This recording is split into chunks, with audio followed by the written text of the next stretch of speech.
না, সবটা মিলিয়ে ত্রিপুরা রাজ্যে তো গত 18 সাল থেকেই বিরোধী রাজনৈতিক দলের পার্টি অফিস ভেঙে চুরমার করে দেওয়া,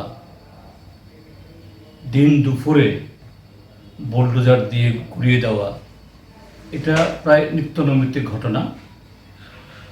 যেন এখানকার শাসক দল ভারতীয় জনতা পার্টি যখনই তাদের ইচ্ছে হয় তখনই এইভাবে অন্য কোনো দলের এবং কোনো ইন্ডিভিজুয়াল কারো পছন্দ হলো না তার উপর এই আক্রমণ নামিয়ে নিয়ে আসা, এটা প্রায় জলভাত হয়ে গেছে। এখন এই সাম্প্রতিককালে যে কতগুলো ঘটনা হচ্ছে, আজকেও হয়েছে, যে গত পুজোর ঠিক আগে, পুজোর সময়তে আমাদের একটা মহকুমাতে এক রাতে 5টা পার্টি অফিস সেখানে এই অন্ধকার রাতে ঢুকে দরজা জানালা ভেঙে সমস্ত আসবাবপত্র চুরমার করে দিয়েছে। এর কদিন আগে একই ধরনের রাতের অন্ধকারে বুলডোজার দিয়ে আমাদের একটা পার্টি অফিসের বারান্দা এবং দরজা ভেঙে তছনছ করেছে। আর গতকাল এই আগরতলা শহরে আমাদের রাজ্যের মাননীয় মুখ্যমন্ত্রী তার যে বাসভবন, সেই বাসভবন থেকে খুব বেশি দূরে হলে পরে পায়ে হেঁটে গেলে পরে 10-12 মিনিটের রাস্তা, হয়তো 1 ফার্লং বা আধা কিলোমিটারও হবে না, সেখানে মিছিল করে গিয়ে সাথে পুলিশও ছিল, তার সামনে তৃণমূল কংগ্রেসের অফিস ওরা ভাঙচুর করেছে।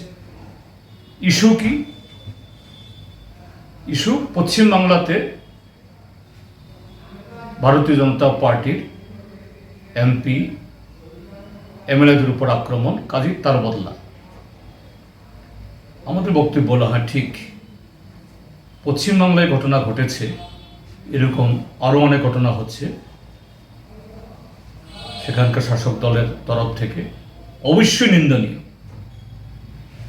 তার নিন্দা করতে হবে গণতান্ত্রিক ভাষায়।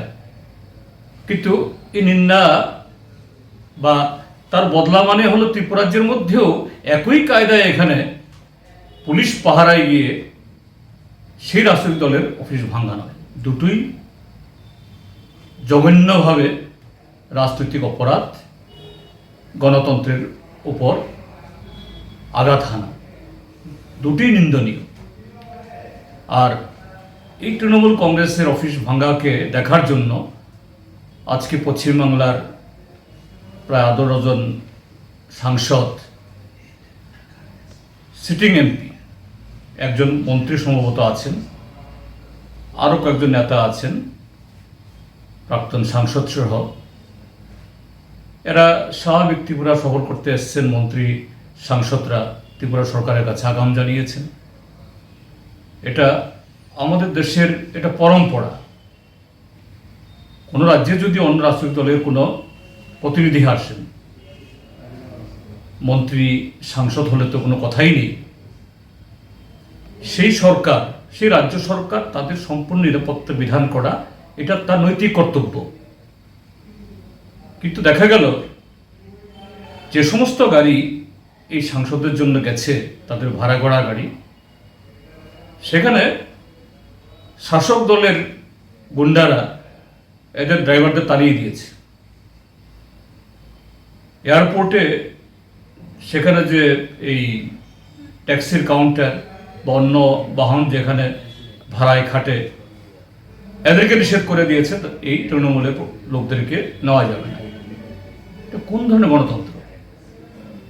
এটা বিমানবন্দর মানে হলো সর্বোচ্চ একটা সংরক্ষিত এলাকা, এবং ঘটনাগুলো সরকার জানেন। এরপরও আমি মিডিয়াতে দেখলাম প্রায় 3 ঘন্টা ধরে পশ্চিমবাংলা থেকে আগত তৃণমূল কংগ্রেসের প্রতিনিধিদেরকে সেখানে রাস্তায় বসে থাকতে হয়েছে। এটা গোটা ত্রিপুরা রাজ্যের লজ্জা, গণতন্ত্রের জন্য লজ্জা, এবং এই রাজ্যের রাজনৈতিক ইতিহাসে আরেকটা অনেক কলঙ্কের অধ্যায়িত হয়েছে। এটা আরেকটা নতুন সংযোজন হলো। যাই হোক, পরবর্তী সময়তে দেখলাম ওনারা এসছেন, পুলিশ বোধহয় একটা ব্যবস্থা করেছে। এখন পশ্চিমবঙ্গে যাওয়া হয়েছে তার প্রতিবাদ হোক, আমরাও করছি। তার মানে হলো পশ্চিমবাংলা থেকে আগত প্রতিনিধিদেরকে এইভাবে হেনস্থা করতে হবে? নো, এটা আমরা সমর্থন করি না। এটা সম্পূর্ণ অগণতান্ত্রিক স্বৈরাচার এবং তারা অবস্থান করছেন।